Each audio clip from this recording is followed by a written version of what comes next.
Olá, meus amigos, meus irmãos, espero que vocês estejam bem. Hoje nós vamos falar um pouquinho sobre o tema A Esperança que nós temos em Cristo. E como texto base, eu queria deixar o texto de Lamentações, capítulo 3, no versículo 21 a 23, que diz assim: Eu quero trazer à memória o que pode me dar esperança. As misericórdias do Senhor são a causa de nós não sermos consumidos, porque as suas misericórdias não têm fim. Elas se renovam a cada manhã, e grande é a tua fidelidade. Irmãos, esse é um texto muito lindo, onde Jeremias, o contexto que Jeremias estava vivendo aqui, era um momento de muito sofrimento. Jeremias ele é considerado o profeta chorão, e o livro de Lamentações são os momentos em que Jeremias está registrando o seu sofrimento, a sua tristeza pelo fato de Jerusalém ter sido sitiada pela Babilônia, destruída pelo cerco ao redor das muralhas de Jerusalém. E isso deixava o coração de Jeremias muito entristecido. E ele vendo aquela situação, o povo sofrendo, a destruição da cidade, a destruição de Israel, aquilo comoveu muito o coração de Jeremias. E ele falava assim: para onde eu olho eu vejo ruínas, eu vejo desgraça, eu vejo tristeza, mas eu quero trazer à memória aquilo que pode me dar esperança, porque o fim de tudo isso não é isso que eu estou vendo. Eu sei que o meu Deus é muito maior, nós já vivemos tempos muito grandiosos, com o amor de Deus presente em nós, com a graça e a misericórdia de Deus presente em nós. Isso daqui que eu estou vendo não é o fim de tudo. E aí ele começa a trazer à memória aquilo que pode trazer um pouco de alegria, de consolo, de esperança no seu coração. E ele diz: as misericórdias do Senhor são a causa de não sermos consumidos, pois as suas misericórdias não têm fim. Ele começa a lembrar que Deus é um Deus de misericórdia. Aquilo que eles estavam passando era um momento onde o Senhor estava disciplinando o seu povo para que pudessem se voltar para Ele. E ele fala: puxa, se não fossem as misericórdias do Senhor, ao invés de a gente ir para o cativeiro na Babilônia, o Senhor teria nos destruído, porque é isso que nós merecíamos. Mas Deus é tão grandioso em poder, em amor, em misericórdia, que Ele ainda nos mantém vivo para que possamos aprender aquilo que Ele quer nos ensinar. E ele diz assim: as misericórdias do Senhor se renovam a cada manhã, e grande é a sua fidelidade. Irmãos, eu quero falar um pouquinho hoje sobre a fidelidade do Senhor. Nós devemos, nos tempos em que estamos vivendo, nos lembrar da esperança que nós temos em Jesus Cristo. A fidelidade que o Senhor mostra na sua palavra, ele diz que a fidelidade dele não vai mudar nunca. Ele vai ser fiel à sua palavra e às suas promessas. E hoje eu quero citar algumas dessas promessas e algumas das obras do Senhor nas quais nós temos que nos apegar. Não olhar para as coisas desse mundo, as circunstâncias que nós estamos vivendo, mas nos apegar às promessas que Ele fez. E tudo que Ele prometeu a nós, Ele vai cumprir. E nós temos essas promessas em 3 etapas. Algo que já aconteceu no passado, algo que está acontecendo no presente e algo que vai acontecer no futuro. E se nós nos apegarmos a essas 3 etapas de promessa, de esperança, a nossa alegria vai renascer, a nossa fé vai ficar cada vez mais revigorada. Então, falando um pouquinho sobre o que Deus já fez no passado por nós, eu quero que você traga à memória aquilo que pode te trazer alegria e esperança daquilo que Ele já fez por você. Você não precisa esperar que Deus faça alguma coisa, mas Ele já fez grandes coisas por nós. E a Bíblia fala que antes da fundação do mundo, Ele já nos escolheu para sermos parte da família dEle.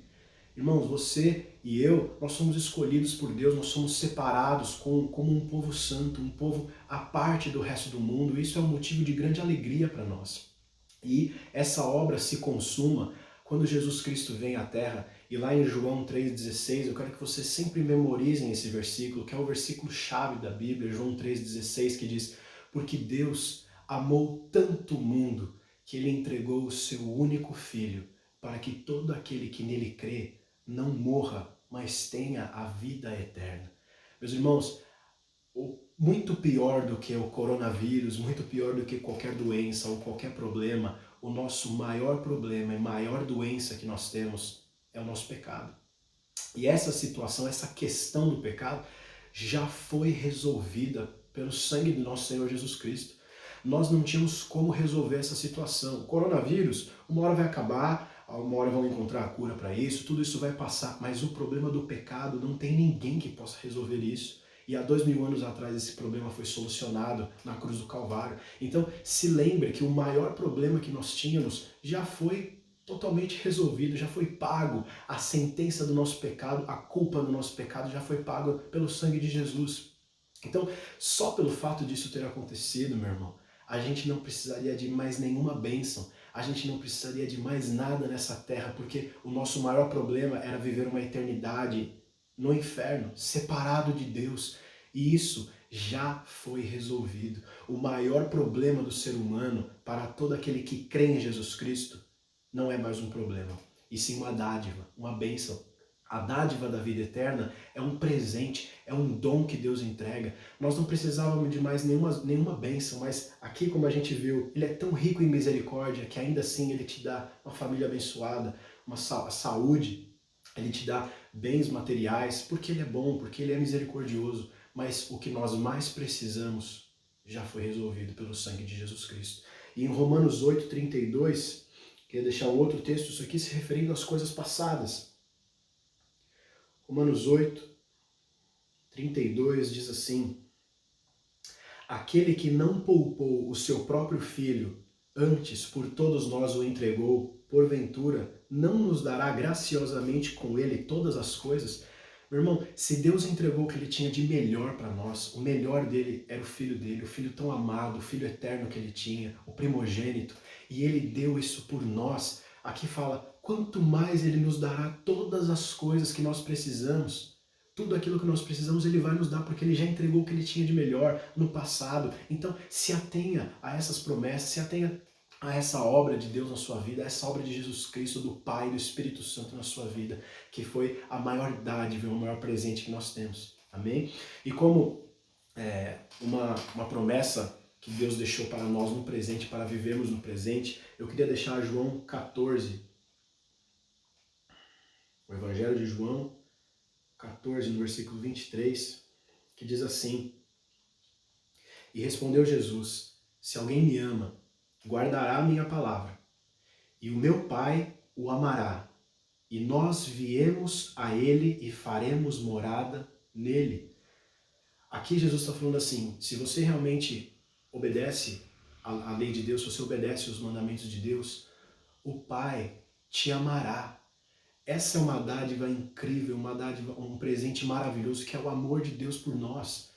Meu irmão, a gente não precisa de mais nada além daquilo que Deus já fez e continua fazendo, o amor dele. E mais do que isso, ele fala assim, Jesus dizendo, eu e o Pai nós viremos e faremos morada em todo aquele que crê.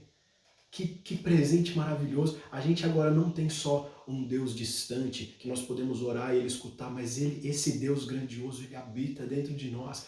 Ele habita dentro de nós em todas as circunstâncias da nossa vida, em tudo que fizermos, Ele vai estar comigo e com você. Então não tem por que temer, não tem por que a gente reclamar das coisas, não tem por que a gente viver murmurando, viver em desespero, em tristeza. Meu irmão, o Deus Todo-Poderoso, Criador dos céus e da terra, Ele decidiu morar e habitar dentro do meu e do seu coração.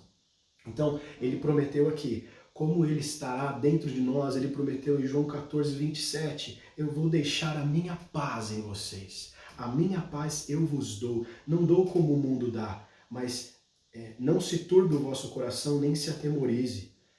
Não tenho por que nós temos medo. O poderoso, o todo-poderoso, o Rei dos reis e Senhor dos senhores, Ele habita dentro de nós e Ele é o príncipe da paz. Não tenho por que nós vivemos ansiosos pelo dia de amanhã, temerosos, aflitos.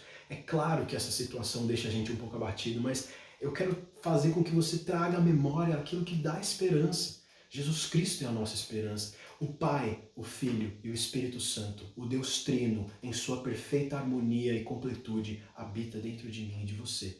E também João 14:1-3. Olha a promessa que Jesus Cristo nos dá. Não se turbe o vosso coração. Crede em Deus e crede também em mim. Na casa de meu Pai há muitas moradas. Se não fosse assim, eu teria dito, mas eu vou preparar lugar para vocês. E quando eu for e vos preparar lugar, eu voltarei e os trarei de novo para mim, para onde eu estiver, vocês estejam também.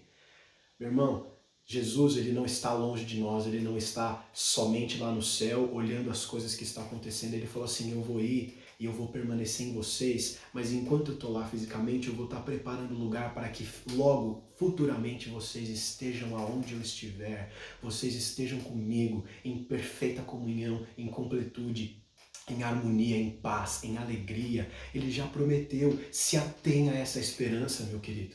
Se atenha a essa esperança. Não olhe para as coisas dessa terra apenas, não olhe para os problemas. Olhe além do horizonte, olhe além das nuvens, olhe além do céu escuro, que existe um sol glorioso brilhando para nós. E ainda tem mais, não para por aí, ainda tem a esperança e as promessas que ele deixa para nós para o futuro, que ele ainda vai fazer algumas coisas. Eu queria deixar Apocalipse no capítulo 21. Apocalipse capítulo 21, que diz assim, João dizendo aqui, versículo 1, e eu vi novo céu e nova terra, pois o primeiro céu e a primeira terra já se passaram e o mar não existia mais. Querido, todo esse mundo que nós estamos vendo, situações tristes, a maldade, a imoralidade, a criminalidade, o mundanismo, um dia vai chegar ao fim. As doenças vão chegar ao fim, a crise vai chegar ao fim. Porque esse mundo um dia vai acabar, Jesus já prometeu isso. Mas a esperança que nós temos é que ele vai criar um mundo novo, ele vai criar céu novo, terra nova, um universo novo para que eu e você possamos habitar. E nesse lugar, a Bíblia diz assim, e ele enxugará dos seus olhos toda lágrima, e não haverá mais morte, não haverá mais luto, nem pranto, nem dor, pois as primeiras coisas já se passaram. Querido, a nossa esperança não está nesse mundo, a nossa esperança não está nas pessoas desse mundo, nos governantes dessa terra, não está em cientistas para descobrir a cura para essa doença, para essa crise. A nossa esperança tem que estar nessas promessas que a Bíblia nos diz, que a Bíblia nos relata. Tudo isso aqui vai cumprir, meu querido. E ainda diz mais, em 1 João capítulo 2, ele fala que nós o veremos como ele é, nós veremos a Deus como ele é, em toda a sua glória, esplendor e perfeição, porque a Bíblia fala que nós seremos como ele é. O que quer dizer que nós seremos como ele é? Nós teremos um corpo glorificado. Esse corpo que hoje é vulnerável e está sujeito à morte, a balas de tiros, a doenças, a ferimentos, esse corpo não vai mais existir. Nós receberemos um corpo incorruptível, um corpo perfeito, onde não haverá mais pecado, não haverá mais dor, não haverá mais tristeza, não haverá mais morte. Então, vai ser uma coisa totalmente diferente, algo totalmente glorioso. E é nisso que nós devemos nos apegar. 2 Coríntios 4,18 diz, fixemos os olhos não nas coisas que se veem, mas nas coisas que não se pode ver. Porque tudo isso que você vê é temporário, vai passar, mas as coisas que você não vê é eterno. Tudo isso que nós não estamos vendo são as promessas de Deus, mas elas já foram realizadas em nós, estão sendo realizadas em nós e vão ser ainda completas em nós, vai ser uma perfeição da promessa de Deus, a perfeição do cumprimento da promessa dele. Então se atenha a essas coisas, traga de volta aquilo que pode te dar esperança. Irmãos, toda vez que eu me sinto um pouco angustiado, um pouco triste, porque nós somos seres humanos e falhos e a gente tem esses sentimentos, toda vez que eu me abato por seja qualquer motivo, são essas promessas que me trazem de novo a alegria, o consolo, a esperança. Então a minha fé fica cada vez mais forte, a minha alegria e a minha esperança em Cristo renasce novamente. E é isso que eu queria deixar para vocês. Tenha fé e esperança naquilo que Ele prometeu para nós. A palavra dele vai se cumprir. Jesus falou assim, passará os céus e a terra, mas toda a minha palavra não vai passar. Ela vai se cumprir inteiramente. Ele é fiel. E ele não pode negar a si mesmo. Ele não vai deixar de ser fiel. Ele já cumpriu as suas promessas no passado, ele continua cumprindo hoje. E ele vai cumprir no futuro. Basta você crer e confiar. Chega de temor, chega de desespero, chega de aflição. Confie no Deus que já fez tudo por você. Continua fazendo e fará muito mais. 1 Coríntios 2,9 diz que aquilo que o Senhor tem preparado para os seus filhos, olho nunca viu, nenhum ouvido ouviu e jamais passou na mente do ser humano. São essas coisas que a gente não consegue nem compreender, de tão gloriosa, são as coisas que Deus tem preparado para nós. Amém? Eu queria fazer um louvor baseado nessa mensagem aí. Eu quero que vocês sejam edificados, que o Senhor possa falar aos seus corações.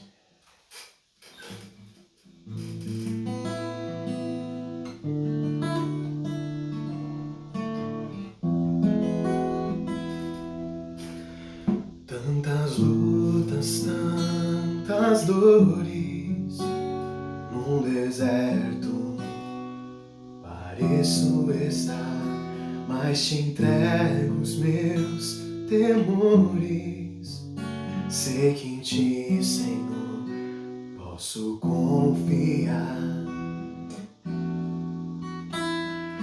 Quero trazer à memória aquilo que me dá esperança. Eu quero trazer à memória aquilo que me dá esperança.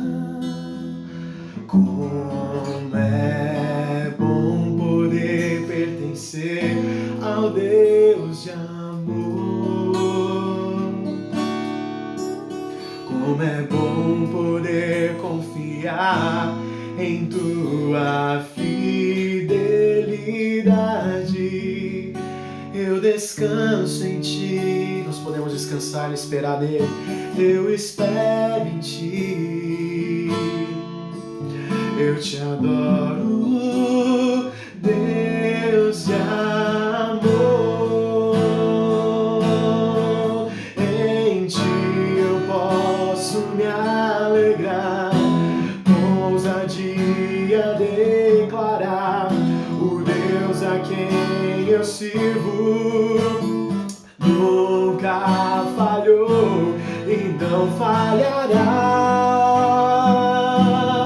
Não falhará.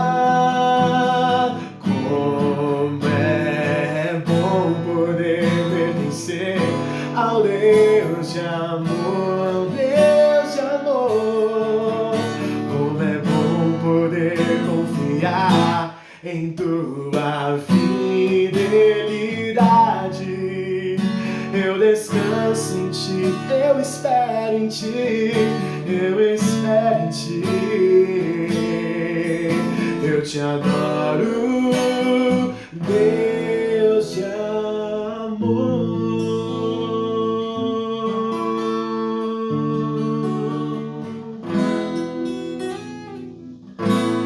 Aleluia, Jesus.